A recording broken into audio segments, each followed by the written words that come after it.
আমার ব্যক্তিগতভাবে অনেক আগে থেকে একটা পরিকল্পনা ছিল যে রাষ্ট্রীয়ভাবে আসলে এই ধরনের একটা বড় ক্রীড়া সম্মেলনের আয়োজন করা বিভিন্ন দেশে হয়, সেখানে আমাদের দেশে তো রাষ্ট্রীয় পর্যায় থেকে হয় নাই, ব্যক্তিগত পর্যায় থেকে মার্কাজুল শিক্ষা পরিবার আয়োজন করেছে, তাদেরকে ধন্যবাদ জানাই। এবং এই আয়োজনের শুরু থেকে আমার সাথে যোগাযোগ করেছিল, আমারও আগ্রহ ছিল যে তাদের এই আয়োজনটাকে কীভাবে আরও জাঁকজমকপূর্ণ করা যায়। আমরা ইতিপূর্বে যে 15 বৎসরে এরকম স্বাধীনভাবে আমরা দেখিনি যে ইসলামী প্রোগ্রামগুলো হতো, বিভিন্ন আইনি জামিলা পোহাতে হয়েছে, কিন্তু আজকে আমরা দেখছি সুন্দর একটি প্রোগ্রাম যেখানে আমরা দেখছি অনেকে নির্যাতনের শিকার আওয়ামী লীগের সময় তারাও কিন্তু এসেছে, আপনি এসেছেন।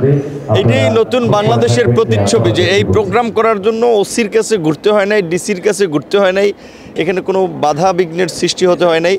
এই পরিবেশটা যেন আমরা ধরে রাখতে পারি এবং এখানে নাগরিকদের যে মর্যাদা অধিকার সেটা সহজে সকলে বসবাস করতে পারে। বিশেষ করে গত 16 বছরে আলেম ওলামাদের প্রতি এই যে ফ্যাসিস্ট সরকারের যে আচরণ দেখেছেন, অনেককে জেলে যেতে হয়েছে, লাঞ্ছিত হতে হয়েছে। তো এই পরিবর্তিত বাংলাদেশে আলেম ওলামাদের আন্দোলন সংগ্রামে একটা ভূমিকা ছিল এবং আজকের এই সুন্দর বাংলাদেশ আমরা সবাই মিলেই কিন্তু উপভোগ করছি। এটাই আমাদের প্রত্যাশা যে এরকম একটা বাংলাদেশে হবে যেখানে সকলে মিলেমিশে থাকবে, সবার অধিকার নিয়ে থাকবে।